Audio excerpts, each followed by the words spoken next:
설교 제목 한번 해봅니다. 하나님 앞에서 살자. 하나님 앞에서 살자. 한번 더 해봅니다. 하나님 앞에서 살자. 하나님 앞에서 살자. 다시 한번 해봅니다. 코람배우의 신앙으로 살자. 코람배우의 신앙으로 살자.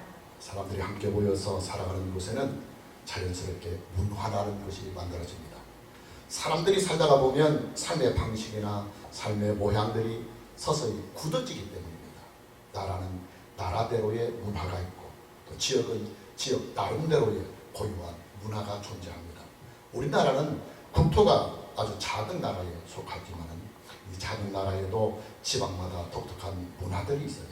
경상도에는 경상도의 특유의 문화가 있고 또 전라도는 전라도만이 가지고 있는 문화가 있고 충청도는 충청도의 고유한 문화들이 있습니다. 제 신학대학원 동기들은 저를 공청이스타라고 그렇게 부릅니다. 그 당시 저희 학교는 개혁이라고 하는 물결과 그리고 대학원과 신학원의 그 이원의 학사 행정을 위해서 학생들의 단체 행동이 거세게 일어나던 때였습니다.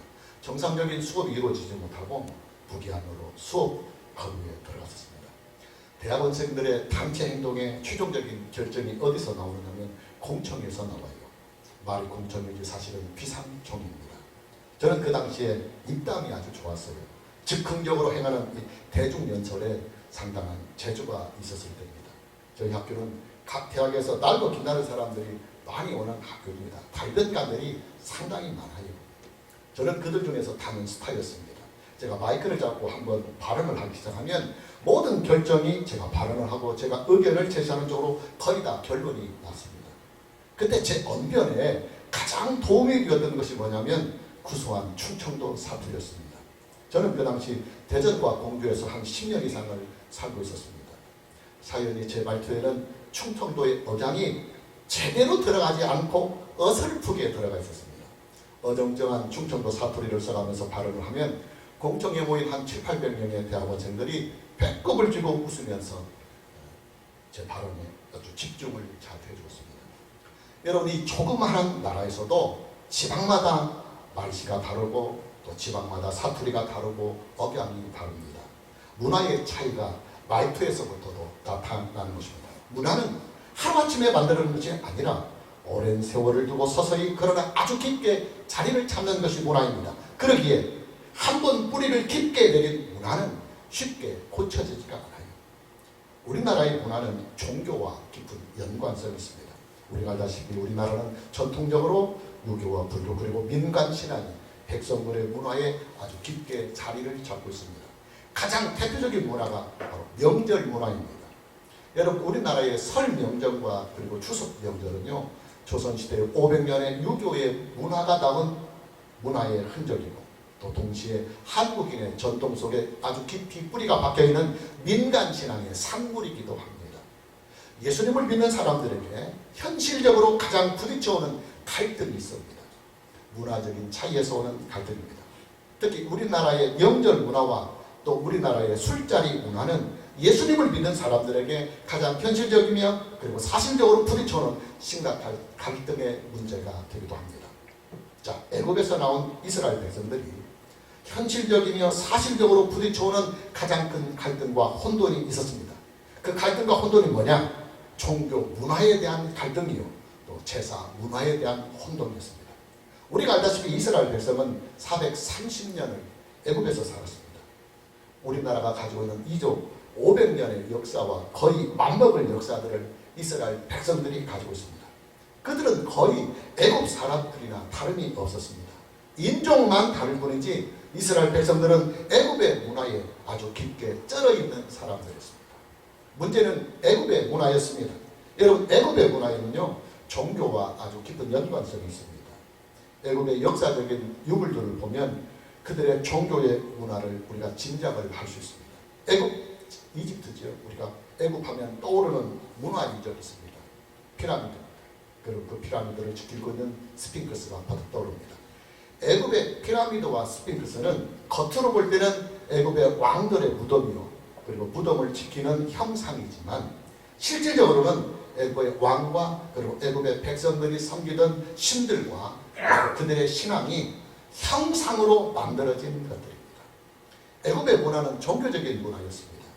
우리가 이제 출애굽기를 공부했지만 출애굽기를 보면 모세가 애굽 전역에 10가지의 재앙을 내릴 때 애굽 왕 바로가 아침 일찍 나일 강가에 나와서 모세와 만나는 장면들이 여러 번 나오게 됩니다. 우리가 참고구절로 출애굽기 7장 15절 말씀을 보면 아침에 너는 바로에게로 가라. 그가 물 있는 곳으로 나오리니 너는 나일 강가에 서서 그를 맞으며 그 뱀 뒤었던 지팡이를 손에 잡고 그랬습니다. 그리고 다시 참고구절로 출애굽기 8장 20절 말씀을 다시 보면 여호와께서 모세에게 이르시되 아침에 일찍 일어나 바로 앞에 서라. 그가 물 있는 곳으로 나오니 이게 나일 강가를 말합니다.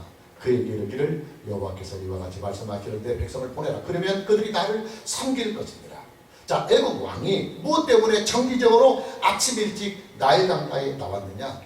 나일강의 신에게 제사를 하기 위해서 나오는 것입니다.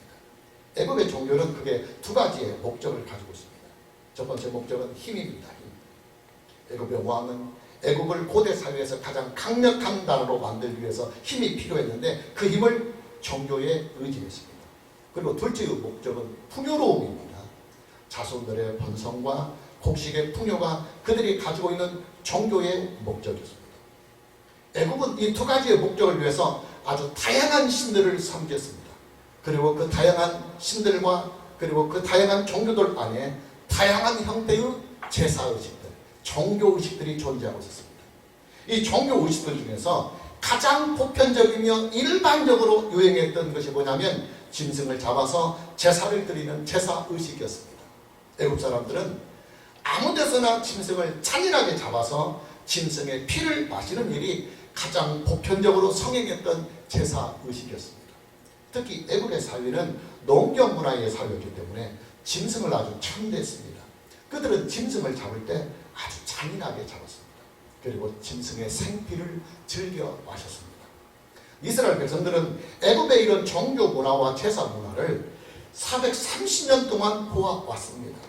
이스라엘 백성들은 자연스럽게 애굽 사람들의 이런 종교 문화와 미개한 제사 문화에 이미 깊게 길들여져 있었습니다. 그런데 여러분 보십시오. 이스라엘 백성들은 지금 성막 시대를 맞고 있습니다. 성막에서 드려지는 제사의 시대를 맞고 있습니다. 이스라엘의 모든 문화와 종교의식 그리고 제사의식은 이제부터 성막 중심이 되어야 합니다. 자, 그러니 여러분 이스라엘 백성들에게 얼마나 큰 갈등과 혼돈이 있었겠습니까? 그들은 하나님께 제사를 드리는 일이 서투렀고 그리고 하나님을 믿고 섬기는 신앙에도 허술할 수밖에 없었습니다. 하나님은 그들에게 성막을 주시고 그리고 제사장을 세우시고 제사법을 일일이 가르쳐 주셨습니다. 그리고 원칙에 준하는 신앙과 원칙에 준하는 제사의식을 강력하게 지키도록 명령하셨습니다. 이 원칙을 지키지 않으면 제사장이라 할지라도 죽임을 면하지 못했습니다. 실제로 원칙을 지키지 아니했던 나답과 아비후 제사장이 성소에서 하나님께 분향을 하다가 현장에서 죽임을 당하는 사건이 발생하기도 하였습니다. 자, 하나님께서 왜 이렇게 철저하게 원칙을 지키도록 하시느냐? 이스라엘 백성들의 생활의 습관과 그리고 종교의 습관에 이미 애굽의 그 우상 문화가 잘못된 제사 문화가 잔뜩 쩔어 있기 때문입니다. 하나님께서는 이스라엘 백성들의 삶 속에 깊이 배어있는 애굽의 타락한 종교 문화와 제사 문화를 뿌리를 뽑기 위해서 특단의 조치를 취하십니다. 첫째, 이스라엘 백성들이 소나 어린 양이나 염소를 잡을 때는 반드시 하나님께서 지정해 두신 장소에서만 짐승을 잡는 규례를 주셨습니다. 하나님께서 짐승을 잡도록 지정해 주신 장소가 어디냐면 회막문 앞입니다. 우리가 본문 3절과 4절 말씀을 보면 이스라엘 집의 모든 사람이 소나 어린 양이나 염소를 진영 안에서 잡든지 진영 밖에서 잡든지 먼저 회막문으로 끌고 가서 여호와의 성막 앞에서 여호와께 예물로 드리지 아니하는 자는 피 흘린 자로 여길 것이라. 그가 피를 흘렸은즉 자기 백성 중에서 끊어지리라 그랬습니다.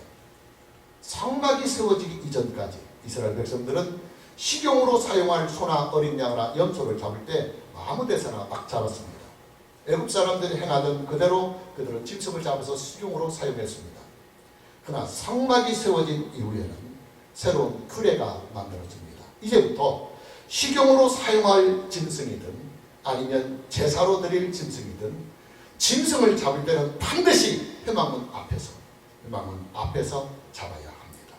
다시 보면 4절 말씀을 보면 먼저 회막문으로 끌고 가서 여호와의 성막 앞에서 여호와께 예물을 드리지 아니하는 자는 피 흘린 자로 여길 것이다. 그가 피를 흘렸은즉 자기 백성 중에서 끊어지리라고 했습니다. 좀 더 정확하게 말하면 회막문 앞 번제단 북쪽입니다. 회막문 앞 번제단 북쪽은 희생의 제물을 담는 장소로 하나님께서 지정을 해주신 장소입니다. 우리가 참고구절로 레위기 1장 11절 말씀을 보면 그가 제단 북쪽, 이 제단은 번제단을 말합니다. 그가 제단 북쪽 여호와 앞에서 그것을 잡을 것이요, 짐승을 잡을 것이요, 아론의 자손 제사장들은 그것의 피를 제단 사막에 뿌릴 것이며 그렇습니다. 여러분, 회막문 앞은요 하나님 앞이라고 하는 상징적인 표현입니다. 이게 중요합니다. 왜냐? 회막은 하나님께서 임재하여 계시는 거룩한 처소이기 때문입니다. 우리가 이런 것을 한번 생각해 보셨습니다. 옛날에 왕이 거주하는 처소를 황궁이라고 불렀습니다.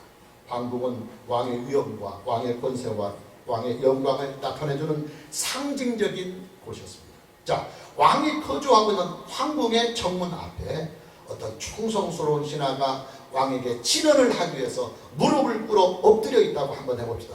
이때 황궁의 정문 앞에 무릎을 꿇고 엎드려 있는 신하는 황궁이라는 건물 앞에 무릎을 꿇고 엎드려 있는 것이 아니라 황궁의 주인인 왕 앞에 무릎을 꿇고 엎드려 있는 것입니다. 본문에 나타나고 있는 회막문 앞이라는 말씀도 마찬가지입니다. 회막문 앞은 회막이라는 건물 앞을 말하는 것이 아니라 회막의 주인이시며 회막 안에 거주하고 계시는 하나님 앞, 즉 호람대오라는 말입니다. 하나님께서 이스라엘 백성들에게 새로운 규례를 주십니다. 회막이 세워진 이후로부터는 이스라엘 백성들이 소나 어린 양이나 염소를 잡을 때 짐승을 잡은 용도가 제사를 드리기 위한 용도이든 아니면 식용으로 사용할 용도이든 간에 반드시 회막문 앞에서 나와 그곳에서 짐승을 잡아야 한다고 하는 명령이었습니다. 왜 회막문 앞에서 잡아야 하느냐? 소나 어린 양이나 소의 주인이 하나님이시기 때문입니다. 주인의 허락을 받고 잡으라는 말씀입니다. 여러분, 그렇잖아요. 하나님의 백성들이 식용으로 사용하는 짐승들은요 하나님의 것들입니다. 하나님께서 만드신 것들이며 또 하나님께서 기르시는 것들이며 당연히 하나님께서 주인이 되십니다. 어떤 사람들은 이렇게 반문을 할 수도 있을 것입니다. 아니, 소나 어린 양이나 염소들은 그것들을 소유하고 있는 임자가 주인이지 어떻게 하나님이 주인이 될 수 있습니까? 하고 말입니다. 그러나 이스라엘 백성들은 그런 반박을 전혀 할 수가 없습니다. 왜냐? 그들에게는 이미 하나님께서 창조자라고 하는 이 사실을 충분하게 알 수 있는 계시와 기적들이 이미 다 주어졌습니다. 그리고 그들은 여호와 하나님만이 유일하신 신이시며 또한 그 하나님이 자기들을 만든 창조자예요. 온 우주를 만든 창조라는 사실을 알고 또 믿고 있기 때문입니다. 하나님이 이스라엘 백성들에게 하나님의 존재와 하나님의 능력과 하나님의 영광을 기적과 표적을 통해서 충분하게 나타내 주셨습니다. 더군다나 이스라엘 백성들은 하나님과 시내산에서 시내산 언약을 맺은 당사자들입니다. 그들은 하나님 앞에서 피로써 언약을 맺었습니다. 하나님만을 유일하고도 참되신 창조자로 믿고 구원의 주님으로 믿겠다고 하는 이 사실을 그들은 하나님 앞에 맹세했습니다. 그러니 이스라엘 백성들은 당연히 하나님을 생명의 주님으로 믿고 하나님을 생명의 주님으로 경외하며 섬겨야 하는 것입니다. 여러분, 저와 여러분은요 하나님을 저와 여러분의 생명의 주님으로 믿는 사람들입니다.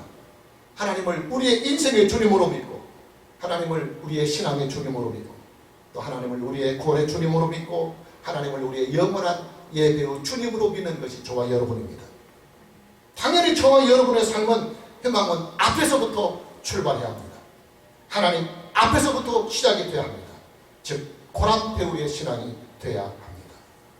저와 여러분이 살아가는 삶의 문화는 항상 하나님 앞에서 살아가는 삶의 문화가 돼야 합니다.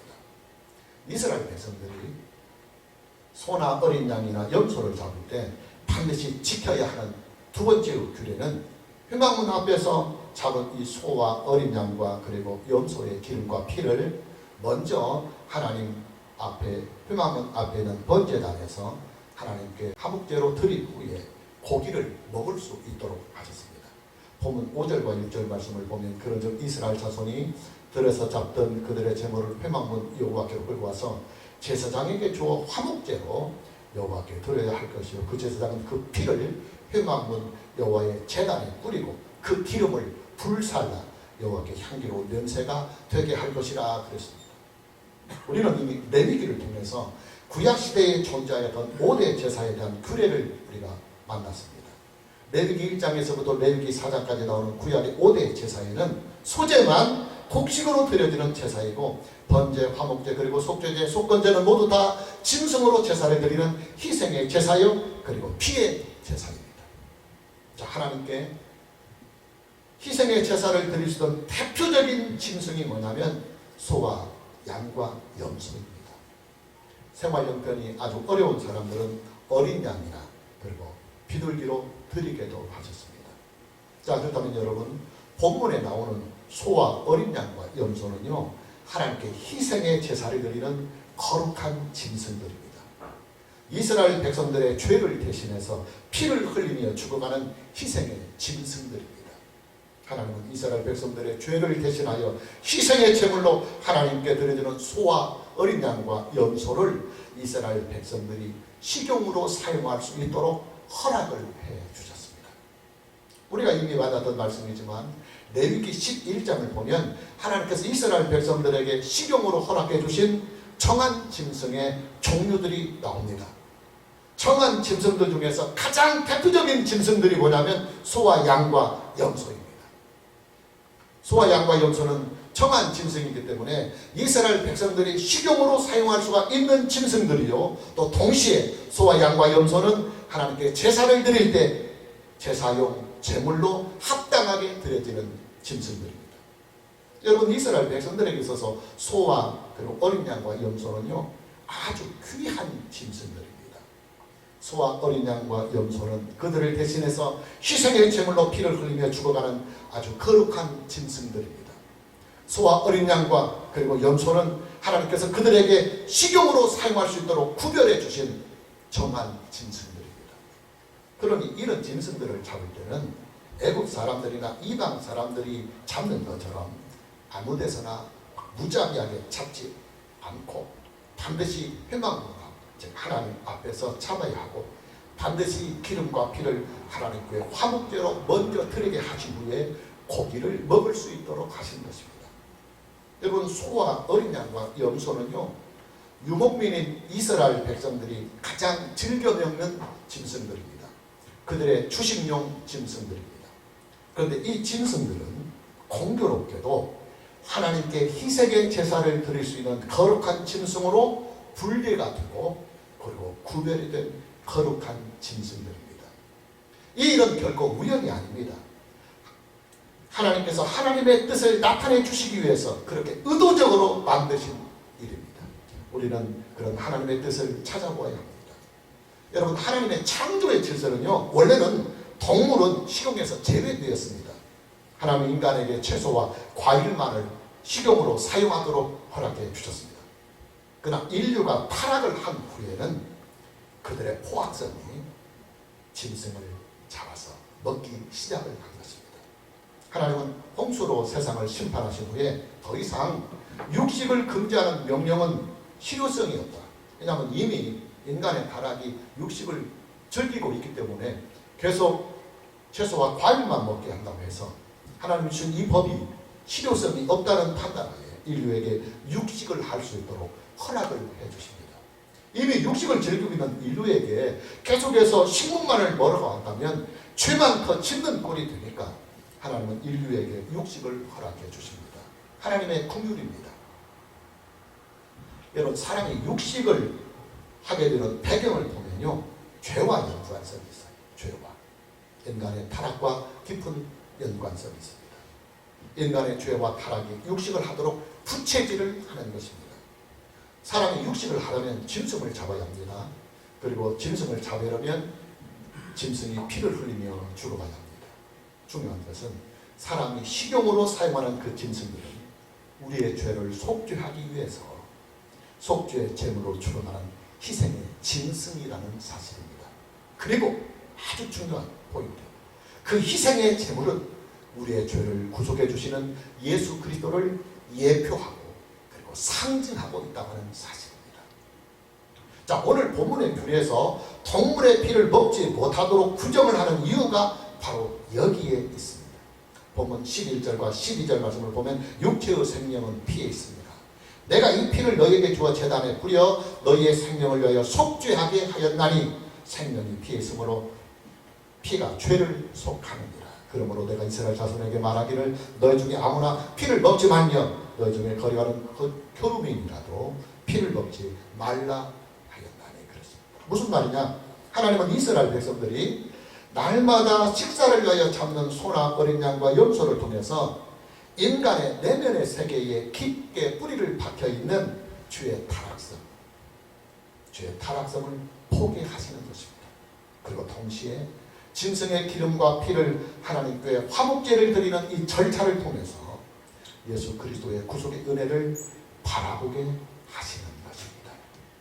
이 일을 위해서 하나님은 이스라엘 백성들에게 먹을 수 있는 짐승으로 소와 어린 양과 염소를 주시고 그 짐승들을 잡을 때마다 반드시 회막문 앞 하나님 앞에서 잡도록 하는 규례를 주시고 회막문 앞에서 잡은 짐승의 기름과 피를 하나님께 화목제로 드리게 하신 후에 비로소 그 고기를 먹을 수 있도록 하신 것입니다. 결국 뭐냐? 이스라엘 백성들에게 주신 짐승을 잡는 이 규례는 인간의 죄를 보게 하시며 동시에 하나님의 구속의 은혜를 바라보게 하시는 하나님의 구속의 계시가 담겨 있다 그 말입니다. 그리고 이런 하나님의 구속의 계시를 날마다 반복을 하게 하시면서, 여러분 식사를 날마다 하잖아요. 그렇기 때문에 날마다 이를 반복하게 하시면서 이스라엘 백성들에게 거룩한 문화를 만들어 주시고자 하시는 것입니다. 중요한 것은 본문의 규례에는 코람데오의 신앙이, 하나님 앞에서의 신앙이 아주 깊게 담겨져 있다고 하는 사실입니다. 여러분 오늘 본문 말씀에 나오는 회막문 앞이라고 하는 이 말씀은 좀 전에도 말씀을 드렸지만 하나님 앞에서라고 하는 이 말씀의 상징적인 표현입니다. 하나님은 이스라엘 백성들이 소나 어린 양이나 염소를 잡을 때는 반드시 회막문 앞에서 잡도록 명령하셨습니다. 식용으로 사용할 짐승을 잡든지 아니면 제사용으로 사용할 짐승을 잡든지 모든 짐승을 잡을 때는 반드시 회막문 앞, 즉 여호와 하나님 앞에서 잡아라 하는 강력한 명령이었습니다. 이뿐만이 아닙니다. 하나님은 이스라엘 백성들이 식용으로 사용할 소나 어린 양이나 염소를 잡을 때 그 짐승들의 기름과 피를 회막문 앞에 둔 번제단에서 하나님께 화목제로 드리게 하신 후에 그 잡은 짐승들의 고기를 비로소 먹을 수 있도록 허락을 해주셨습니다. 무슨 말이냐? 하나님은 이스라엘 백성들의 문화에 아주 깊숙하게 자리를 잡고 있는 애굽의 이 타락한 제사 문화와 그리고 종교 문화를 벗어버리게 하시고 이제는 하나님의 백성들에게 맞는 거룩한 생활의 문화와 그리고 종교의 문화와 그리고 제사의 문화를 만들어 주시기 위해서 그들의 생활의 모든 출발점이 되고 있는 하나님 앞, 즉 회막문 앞에서부터 하루의 일과가 시작하도록 하나님께서 이 규례를 주시는 것입니다. 여러분, 사람들의 식생활이라고 하는 것은요, 삶의 출발점이 됩니다. 여러분, 우리의 그 식생활 문화는 우리가 밥을 통해서 하루의 인생이 출발이 되는 삶의 출발점이 됩니다. 하루의 시작은 아침 식사로부터 출발이 됩니다. 그리고 오전이 끝나고 오후가 되면 다시 점심 식사를 하고 오후의 일과를 시작합니다. 그리고 하루의 일과가 다 마쳐지면 저녁 식사를 한 후에 휴식에 들어갑니다. 그러나 여러분, 사람의 식생활 문화를 거룩하게 지켜나갈 수만 있다고 한다면 하나님의 백성들에게는 아주 거룩한 삶을 아주 자연스럽게 그러나 깊숙하게 만들어 나갈 수 있는 고유한 거룩한 문화가 형성이 되는 것입니다. 하나님은 이스라엘 백성들의 삶의 출발점이 되고 있는 이 식생활 문화로부터 반드시 회막 문화, 하나님 앞에서부터 출발하게 하셨습니다. 출발을 하나님 앞에서 했으니까 자연히 하루의 일과가 늘 코람되고 하나님 앞에서 살아갈 수 있는 인생이 되게 하시는 것입니다. 여러분, 예수님을 믿는 사람들에게서 나타나는 식생활 문화의 고유한 특징이 무엇입니까? 식사 전에 하나님께 감사의 기도를 드리는 것이 예수님을 믿는 사람들의 식생활의 문화입니다. 여러분, 저와 여러분이 식사 전에 하나님께 감사의 기도를 하는 이 일은요, 이스라엘 백성들이 회막문 앞에서부터 하루의 일과를 시작하는 일과 아주 깊은 관련성이 있습니다. 하루의 일과를 시작하는 식탁에서부터 하나님께 감사의 기도를 하면서 하루를 출발하면 우리는 하루의 일과를 코람데오 신앙으로, 하나님 앞에서의 신앙으로 살아갈 수가 있는 것입니다. 저는 최근 들어서 식사의 기도를 하는 시간이 전보다 한 5배 이상 길어졌어요. 상당히 길어졌습니다. 어느 순간에 제게 이런 마음이 들어왔어요. 하나님께 기도를 하는 이 진지하고도 소중한 시간을 그냥 형식적으로 하지 말고 믿음의 기도를 하고 진지한 기도를 할 수 있다고 한다면 하루에 식사하는 시간에 더욱 기도를 할 수 있겠다는 생각이 번뜩 들었어요. 그리고 그때부터 제 식사 기도는 상당히 시간이 길어졌습니다. 물론 소리를 내서 기도하는 것은 아니에요. 마음속으로 기도합니다. 그러나 그 기도는 아주 진지하고 그리고 거룩합니다. 성도들과 가정들을 위해서 기도하고, 객지에 나가 있는 두 아들들 위해서 기도하고, 또 제가 사랑하고 있는 주변의 사람들을 위해서, 또 하나님의 사역을 위하여 기도합니다. 중요한 것은 그 결과예요. 그 결과. 여러분, 저는 하루에 2끼 식사를 합니다. 세끼 식사 다 못하고 하루에 2끼 식사를 하는 것이 지금 한 40년 정도 그렇게 습관화되고 있습니다. 이게 산술적으로 하면 하루에 2번을 더 기도할 수가 있다고 하는 사실이에요. 당연히 하루에 2번 이상을 더 기도할 수 있으니까 저의 영적인 건강이나 그리고 목회 영역에, 그리고 하나님의 교회에, 제 인생의 삶에 상당한 유익이 된다는 것을 제가 보고 느끼고 경험하고 있어요. 여러분들도 한번 시작해 보십시오. 여러분들도 식사 때에 하는 그 기도를 그냥 형식적으로 하지 말고 한번 잘 바쁘지 않으면 활용해 보십시오.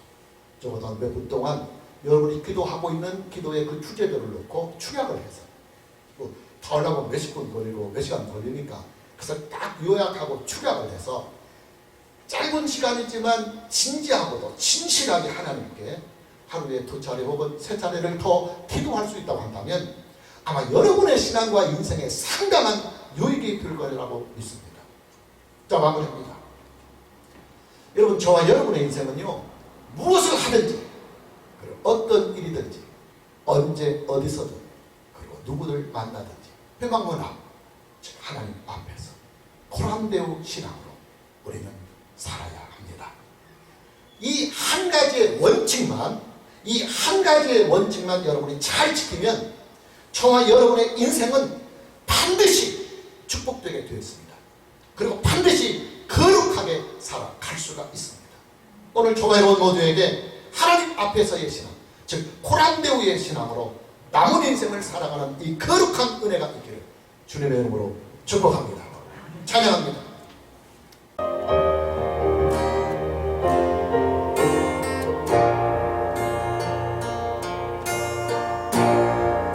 하늘의 문을 여소서, 이곳을 주목하소서.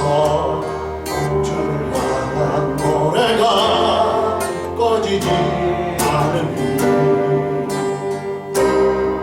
하늘을 열고 보소서. 이곳에 임재하소서.